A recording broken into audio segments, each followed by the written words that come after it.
ibang usapin naman po, sa mga bagong programang hatid po ng University of the Philippines, ating pong makakapanayam si Attorney Angelo Jimenez, ang presidente po ng UP System.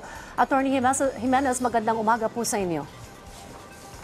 Magandang umaga sa iyo, Dayan, at sa iyong mga masusugid na tagapanood sa inyong programa po.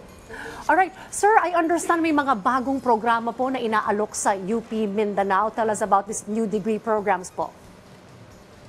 Yes, UP Mindanao is our only UP unit sa entire Mindanao Island, and we are introducing new programs kasi pinapa-increase namin yung population doon to respond to the needs in that area.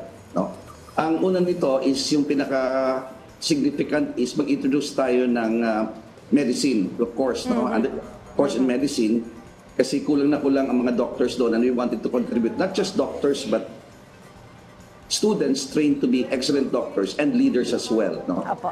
Pangalawa, we are also introducing engineering. No? We will be starting with civil engineering, and hopefully other engineering disciplines will also follow, including industrial, mechanical, and electrical. Pero pauna muna natin ang civil engineering. And then we will also be introducing yung master studies, no, in quantitative methods and modeling. This is to enhance and upskill the skills ng ating mga students sa BS Computer Science and BS Applied Math. And then we will also be introducing MS in Biology because kailangan ito dito to enhance our scientific research power in Mindanao. And yung basic program. We will also be introducing yung associate degree in entrepreneurship para ma-encourage ang innovation and startups in that island. Because we are trying to be in step with the aspirations of the people of Mindanao to truly develop, lalo na activated na talaga and very much implemented na ang mga plans ng ating BARM, no? Yung Bangsamoro Autonomous Region for Muslim Mindanao. But it will include the entire Mindanao. May magandang development po ito pagdating sa sektor ng edukasyon dyan po sa Mindanao. Now, understand, meron po kayong target itong Road to 5,000 students.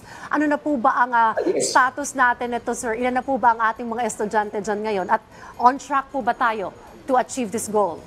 This will jumpstart that program, no? Because we have over 200 hectares there and other areas in Mindanao as well, but the campus itself can accommodate more.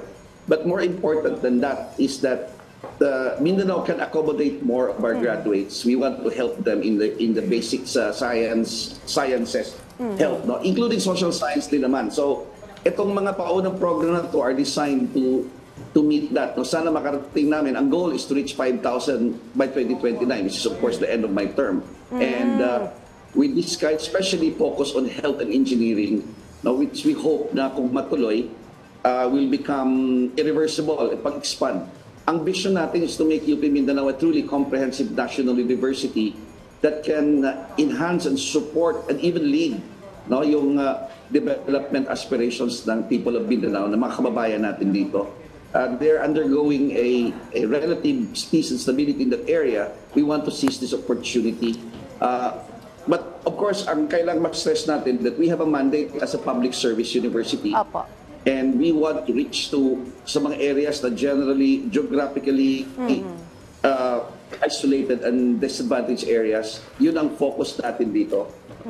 Well, Attorney Jimenez, maraming salamat po sa pagbahagi po nitong mga bagong degree programs dyan po sa UPs, dyan po sa Mindanao. And of course, we'd like to talk again soon po more about sa mga iba pa pong programa ninyo dyan po sa University of the Philippines. Yes. But for now, we'd like to thank you, Attorney Jimenez, po sa inyo pong oras dito po sa Rise and Shine Pilipinas. Maraming salamat din sa panahon na binigay mo sa amin at sa suporta sa pagpapalaganap ng ating mga initiatives ng National University. Thank you po, Attorney Jimenez.